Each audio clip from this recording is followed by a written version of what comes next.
Hello fellow planters. So pardon the mess, this is from the project the other day, and what's nice about these trays is if you don't feel like cleaning up at the time, you can just leave them in here and clean or use them whenever you need to. But I have over here 3 sundews which I stuck in 2-inch square pots, and I received this one as a complimentary gift for an order of some Nepenthes St. Gaias. And I have them in here now. This orchid, if you've seen my video about planting an orchid on a rock, since I planted it, I did reinforce it with extra zip ties, but I had it on a little thing and I would water it once or twice a week, except over Christmas, because the Dendrobium kingianums you don't water over Christmas if you want them to flower, but it hasn't been growing. But then when I stuck it in this, so it's sitting in water, that the moss is able to wick up water. Look at this. This root started developing, and it appears like I have a keiki. Let me zoom in on it.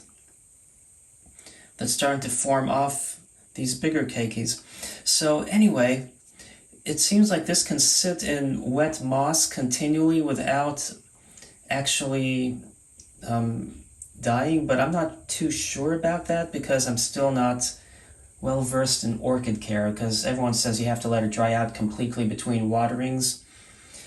But anyway, so I haven't been like keeping this sitting in water continuously, but maybe 1 week yes, 1 week no. But this root is about to get to the zip tie, so I feel like comfortable if I were to go ahead and remove the zip tie over here. You know, I want this orchid to attach completely to the rock. That's my goal. And I don't want to use fishing line because it's, when I was a kid, I bought this fishing line that was like it could handle like, I think it was 17 kilograms, and it was thick. But the fishing line you typically find is too thin and flimsy. So I'm basically going to trim this off, like so, and carefully remove this, and the moss should still be, the moss should stay on, hopefully. You see that? I have this stub here, so I'm going to have to trim this. See, there's a stub over here. So I'm going to have to trim this twice.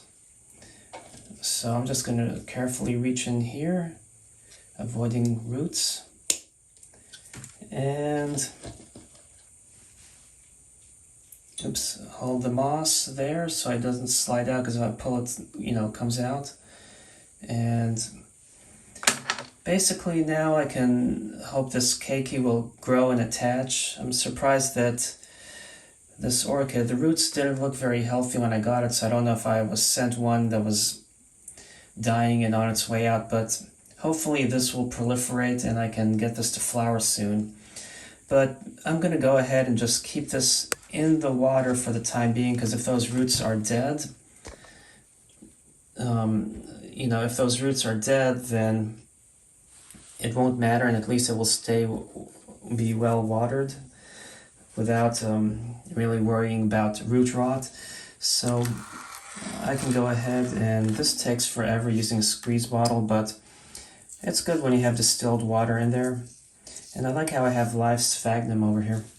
And here you can see small little bits of sphagnum starting to grow out of the peat moss.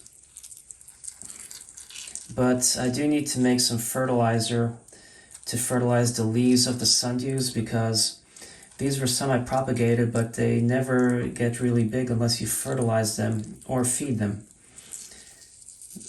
But in their situation, their dire situation, it's better to fertilize them, since I don't have to worry about a bug not sticking well to the leaves or something. Anyway, to speed up the process, I could always just take a gallon of water and pour it in here. I can pour it on the rock to water the orchid. And I'm just going to put enough in here, not too much. But anyway, I hope you enjoyed this video and got inspired to grow your own orchid on a rock. Pardon the mess, and thanks for watching, and happy planting.